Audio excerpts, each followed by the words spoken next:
So, good afternoon, everyone. Thanks for coming. I'm going to walk you through some of the key findings we found for the East of England in our latest piece of research, which is the Regional Manufacturing Outlook. This yearly piece of research is informed by our quarterly manufacturing outlook.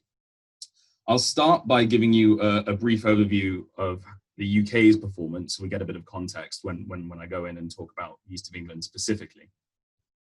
So, to begin, the big headline figure for the UK is that output in the survey's 30-year history has fallen to its lowest ever value. The closest instance of that happening in the past was during the global financial crash, which was not far off, but we now have officially recorded in 2020 Q2 the lowest figure we've ever seen. Similarly, UK and export orders have declined to levels comparable to the global financial crisis. And as expected, margins, both domestic and export, have declined as a result of the pandemic. Despite the widespread uptake of the job retention scheme, we're seeing increasing amounts of redundancies nonetheless, and firms are holding back on investment plans they had made, so hopefully in 2020 Q1. As a result, and due to the changing circumstances, our forecasts are constantly changing, but at the moment, we have an output forecast at 2020 for minus 10% and growth at 5.8% for 2021 from that starting point, and a UK GDP forecast of minus 8.2% with a 7% growth from that low point in 2021.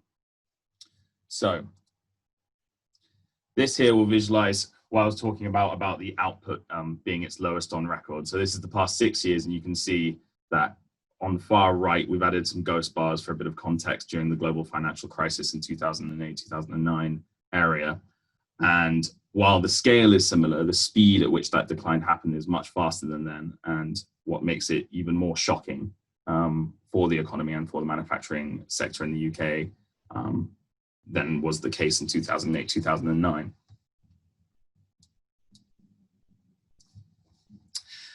Now here we have regions across the UK, their confidence levels broken down by region, and we can see here the East of England. Now, across the board, we've seen drops in business confidence on the year.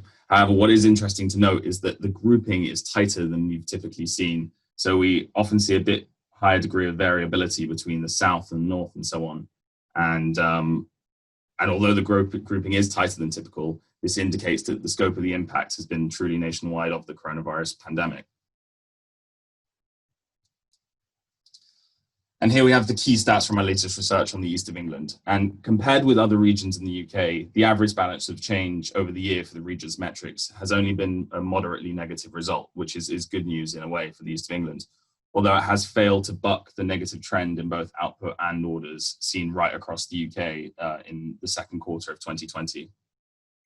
But having posted positive results for both output and orders for every quarter since the end of 2016, it's expected, yet disappointing still, to see the sudden economic shock of the pandemic that it was severe enough to see the East of England's yearly average drop into the negative territory.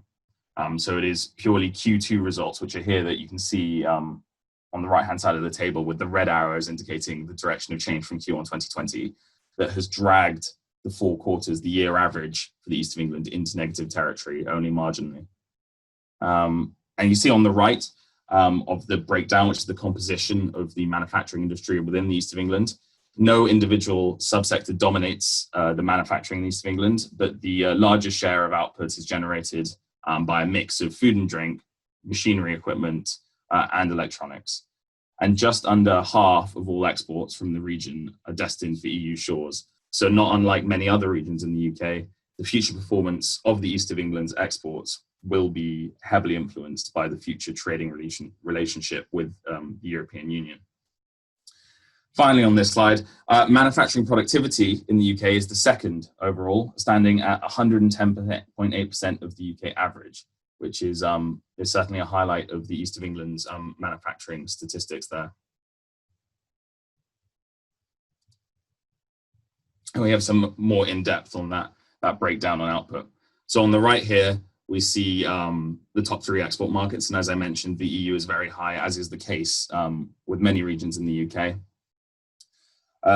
Of UK output, the East of England is responsible for 8.7% of that output. And in terms of regional output, manufacturing accounts for 12% of the region's output, which is above the UK average of 10% per region. So in the East of England, manufacturing is very important in terms of the regional output and significantly above the UK average. And here we have in the blue box is the yearly headlines over the 4 quarters of research. And so, as I mentioned, a drastically bad, including for all other regions in the UK, performance in Q2 2020 has dragged the East of England's fairly positive performance over the past year into moderately negative levels for a year average. So as you can see, output has fallen to negative levels. Orders are marginally negative as well. Likewise with investment intentions over the year average, but employment intentions remain marginally positive. And that's quite unusual because across the board in many other regions, we've seen the yearly average all fall negative. And so the positivity that the East of England and the great performance it achieved in the first 3 quarters of this research has given it enough buffer to allow that metric to remain positive. And again, business confidence is above the UK average and also remains just positive, which is another unique feature of this year's research for the East of England. And so you can see the time series of that on the left-hand side. We have output and employment on the right-hand side, plotted against the quarters that we take these metrics. And you can see that the orange line on both charts is the UK average. And so, especially on the left-hand side, if we look at output towards the 2020 Q1, Q2, the East of England bucked the trend in 2020 Q1 and had a spike in positive output when the rest of the country was trending downwards, which I don't know if my mouse will come up, but just here, we see that there. And in terms of, in 2020 Q2, we see that actually the output balance of change fared slightly worse than the UK average there, indicated by the blue line being a little bit lower than the orange. And in the case for employment, it's a similar situation where we see that, it's the inverse in the sense that East of England's employment was below the UK average for a moment. And then in Q4 and Q1 here, we saw it outperform the UK average. And now largely, as in the case here, I mean, a little bit under, a little bit over, but it's followed the trend of the nation in terms of the impact of the pandemic. And that sort of goes to say what I was talking about earlier about the unilateral sort of effects the pandemic has had across the country, is that it has had no region has really managed to completely buck the trend as it was in totality. So now we have, when I talked about the productivity being the second highest in the UK, and we can see here by the gold east blob in the left, and we can see it's the second highest here, the only next highest being the northwest. But it's also slightly lower than the UK average in terms of the percentage of jobs in the East of England that are in manufacturing. And so the red UK blob is the average. And that's an interesting way to visualize how the East of England compares to other regions and nations in the UK in terms of its productivity in manufacturing, which is the y-axis, and then how much of its workers within that region are engaged in manufacturing activity. Here's the similar thing graphed in a different way, including all industries. So we have the red bars, which show, on the left, we have manufacturing. On the right, we have all industries. The red bar indicates the UK average, and the gold is where the East is positioned in that lineup. And we see in all industries that the average is very high for productivity, and that's because, including services, it's massively skewed towards southeastern London due to the high service output in that region. But then when we take a look at manufacturing here, that's far more evenly distributed and gives us a better picture in terms of the comparison between regions and their manufacturing productivity. And we see here the East stands at the second highest and considerably above the UK average mark. Now in exports, in terms of dependency on the EU for exports, and this is a pressing issue as much as coronavirus pandemic has taken the limelight, as we approach the end of trade negotiations and whether a deal will be born out of that or not. As we can see, the grouping here is very tight, ranging from 44% dependent on EU export to 60% all the way in the case of Wales. But even at the lowest end at 44%, it's going to be very important to these regional economies, and especially their exporting economies, that future relationship. And in the case of the East of England, it's 1 percentage point above the UK average at 49%. Now, I'm going to move away from our regional outlook work and talk a little bit about work we've been calling Manufacturing Monitor, which is us during the pandemic running hot and quick surveys every 2 to 3 weeks about more micro issues about redundancies and employment, and to really take a temperature of the direction manufacturers are going in during the pandemic. And so to begin on this part, I'll show you a comparison of when we asked the question, at what level is your business operating now compared to the start of the year, so since January till June 2020. And the colors are a breakdown representing the degree to which the manufacturers respond they're operating at. So green being unchanged, we're still running at full capacity, and then working down towards blue, which is almost completely closed. Now, as you can see here, the East doesn't diverge too much from the UK average, which is an aggregation of the average breakdown of the other regions. But interesting to note is that it's the only one where we didn't record any levels of full operation. So that's the standout here on this chart for the East of England. But then again, in the blue, it's certainly, even if you were operating at 98% capacity, you would fall into the blue. So perhaps best not to read too much into the difference between green and blue, except it's more important when we start moving into the red and particularly the grey and the orange, because then we see that a significant reduction in operating capacity. So what are manufacturers' expected timelines for the recovery, and what do they expect, should we say, is a hot topic of discussion, the shape of the recovery and when will it come about? And so this chart shows responses from manufacturers across the UK, the percentage within each region that expect to enter that 75% to 100% operating capacity band by the start of 2021. So that's by the end of this year.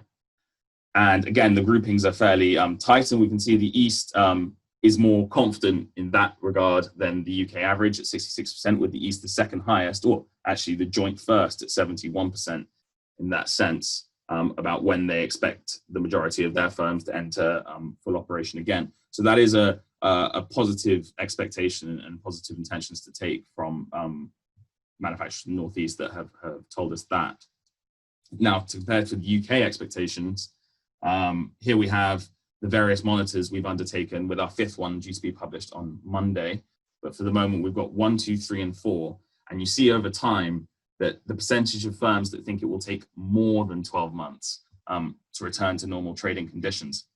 And so we amusingly call this the sort of the denial phase, perhaps in the green, where it was just picking up and the true effects hadn't been, perhaps you'd seen it in the media, but they weren't being deeply felt just yet in their fullest form. And then as we moved into Manufacturing Monitor 2 throughout the months, which was January, February, March, probably around April, yes, around April, and then May for Monitor 3, we start picking up and we start seeing that hit home, and the expectation that actually it's going to take quite a long time for us to return to normal. But then in Manufacturing Monitor 4, a positive indication is perhaps a recovery earlier than manufacturers would expect, with that bar settling down at about 30%. And now, if we just look at that orange bar I'm leaving on the screen, and I'm about to show you a regional breakdown of that latest data. So Monitor 4 is June, which is the orange bar there, June 2020. And now I'll show you that's that bar broken down regionally. And so we can see the East of England in a Manufacturing Monitor 4 is one of the more confident ones, in the sense that there's a lower percentage of those that expect it will take more than 12 months to return to normal trading conditions. The UK average stands at about 32%, and the East of England, in terms of response profile for manufacturers from the East of England, it was approximately 27% that thought it would take more than 12 months. So you could infer in a backwards notation that approximately 70% would expect to return to some degree of normal trading condition by before 12 months, excuse me. And now what I'll leave you with is a summary of some of that data that we've collated back on the regional outlook stuff.